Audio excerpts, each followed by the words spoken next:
السلام علیکم۔ کراچی میں انوکھا واقعہ، شہری سے لوٹ مار کے دوران پکڑے جانے کے خوف سے ڈاکو نالے میں کود گیا، شہریوں نے پتھر مار مار کر لہو لہان کر دیا۔ کیا آپ حالات حاضرہ سے آگاہی حاصل کرنا چاہتے ہیں؟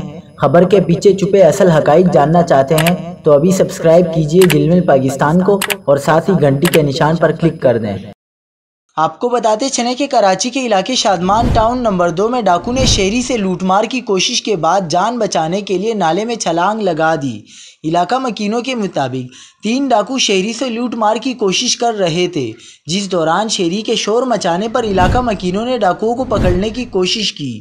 اہل علاقہ کا بتانا ہے کہ شہریوں کے جمع ہونے پر 2 ڈاکو فرار ہو گئے، جبکہ ایک ڈاکو نے خود کو بچانے کے لیے نالے میں چھلانگ لگا دی۔ علاقہ مکینوں نے پولیس کو بتایا، شہریوں نے ڈاکو کو نالے سے نکالنے کے لیے اس پر پتھراؤ کیا اور پھر کچھ دیر بعد ڈاکو نالے سے باہر نکل آیا۔